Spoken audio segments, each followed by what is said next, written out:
So 10 things you didn't know you could do in Python 3. Well, let's find out. Okay, I expect I'll get battered, but if I know it, I get a point. If I don't know it, you get a point. A shitosh. My goal for this video is to at least get a couple of points and learn some new things and teach you guys some new things. And yeah, let's go. So point 1 goes to you. I have indeed never heard of the walrus operator. And I have to say it looks pretty neat.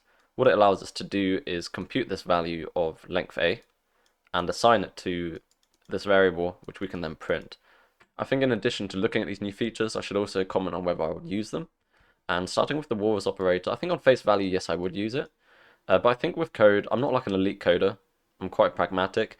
I just want the code to work, and I want to get it working as fast as possible, and hopefully it's also as efficient as possible that I can think of at the time.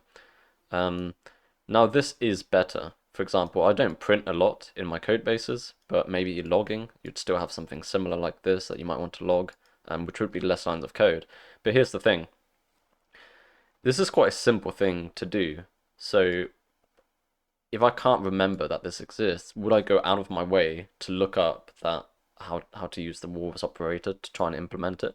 Probably not. I would probably just create a new variable, which is the length of the string, and then log it as normal.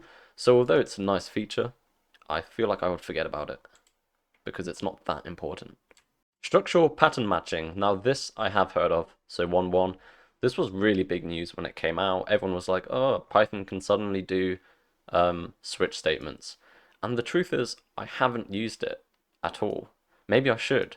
But again, I think, not elite coder. Maybe I'm a bad coder. I don't know. But when there's a way of doing something before, sometimes I don't see the point in looking up another way of doing something. So this is a bit like the first one that we just reviewed, and I think there's going to be a theme or trend running through this article where the new way is better, but it doesn't necessarily, and I might be wrong on this, again, not elite coder. I feel like you're solving problems that are already solved. It makes them slightly better, slightly neater, a tiny bit less code, but ultimately doesn't necessarily add anything. Now, I might be wrong, which I'm happy to accept. Like, you can't deny that this is a bit cleaner, because here on each match, we basically have to do this full comparison, whereas here we can just state the case and return whatever we want to return. So it's better. But again, if I was reviewing someone's code and I saw this, I probably wouldn't think twice about it. I'd be like, yeah, that returns the four things it needs to return, approved, move on. Merging dictionaries. Now a quick glance here tells me I have not seen this before, and I like it a lot. Point to you. This is so much more tidy than this, and I would definitely try and remember that and implement it. I like that.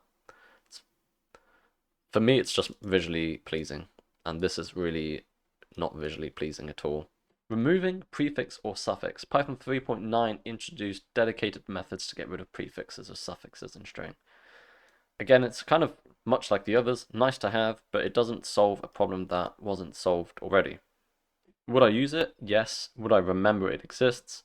I have no idea, probably not. Again, would I correct someone's code if I was reviewing it and I saw it worked? Probably not. It's a tricky one. I think I've always been someone who sort of prefers to just be able to do things off the top of my head rather than having to constantly look things up. And I think the more niche things you have, they are nice, they look better perhaps, but you have to remember they exist. And if you're not using them all the time, how many times, if you're not using this all the time, you're just not going to remember it. And that's always my problem. It's a silly thing to moan about, but those are my thoughts. Positional-only parameters. This is Python 3.8. It actually took me a minute to understand what was going on because there's kind of a few things to look at. So I think the difference is between the old way and the new way is that you can treat positional arguments as keyword arguments, but you can't since Python 3.8.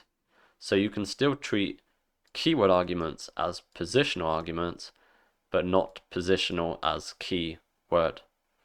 So this will still work in the new one. So these are positional arguments, i.e. we're not specifying the variable name. So that will work with the keyword argument. But what won't work is having a positional argument as a keyword argument, or even both positional arguments as a keyword argument. So I can't say I was intrinsically aware of this. I think it's probably just something I do anyway. We both get half a point. Okay, we're just over halfway. Let's start speeding this up with some nanosecond precision. Did you ever need nanosecond precision getting time to compare performances? No, I have not. Again, it's usually not the code that's the problem. I mainly work with the web, so it's usually, if you're trying to save nanoseconds, or if you're trying to get something within nanoseconds, it's just ridiculous. I mean, I guess if you're trying to, I guess you need better precision than the thing you're trying to measure, but still. Let's see. Notice the figures in nanoseconds. I really don't care about this. Okay, nice, we can get nanosecond precision. You get a point. Let's move on. Mind you, I'll be honest, although I didn't know it exists, I just expected that it would exist. So, I'll give you the point. Only because if someone asked me, can you do nanosecond precision in Python, I would have said, I think so, but I have no idea. Quick shout out to my second channel, which I've really just started up, and I'm going to start streaming games, sort of Anno 1800, maybe some Civ, some other games. I probably won't be exclusive to anything, but if you want to come join me and ask questions about coding and whatnot, feel free. So yeah, check that out and subscribe. F-strings, introduced in Python 3.6, so really not that new, and I have in fact heard of it, so point to me. And I do use them sometimes, but I don't exclusively use them. I don't really like the notation of the F at the front, actually, and I do tend to prefer using format. I think it looks better. I think there's certain scenarios that I can't think of off the top of my head where this is better and I have used it, but not always. Underscores and numeric literals, Python 3.6 again, so not that new. Have I heard of it? Yes. Have I used it much? No. Would I though? If I had to? Yes. This is much easier to read than that. I think working in web dev, I can't really think of a situation where I've had to define a large numeric literal like that. Back in my days of uni and C++, I think it was a bit more common. But here, who knows what number this is? Here it's quite easy. We can just sort of count 1, 2, 3, 4, 5. We know this is a billion. We know this is a trillion. And so we know this is a quadrillion. Not that we need to really know that. Matrix multiplication operator, Python 3.5. So this is going back a while. As a dedicated infix operator. So I'm guessing we don't read that as but as the infix operator for matrix multiplication. I have done matrix multiplication back in the day. I was quite interested in computer vision for a while, which is all sort of matrices. But I have not seen this notation. I'm very familiar with the dot notation. That's what gets taught, and that's the language that's taught. So I'm not sure I actually prefer this.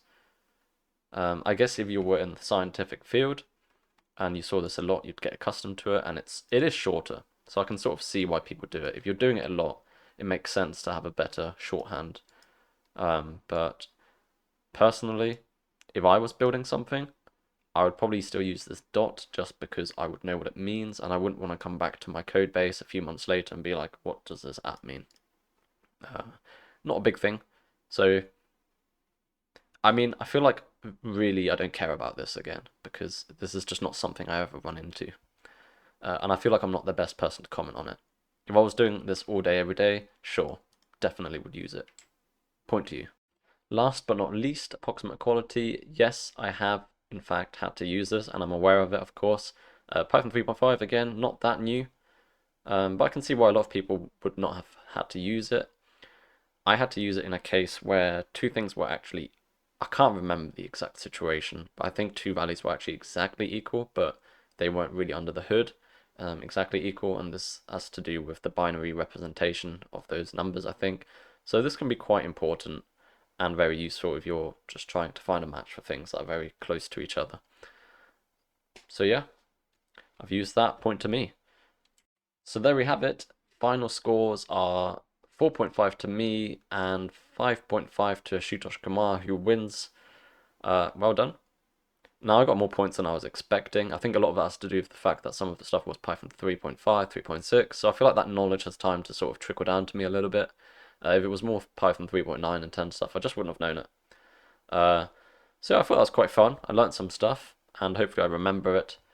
And let me know your thoughts below if you disagree on anything I said. And maybe there's some stuff I was missing with the features where I was like, oh, I don't really need it, doesn't solve a problem. That hasn't been solved.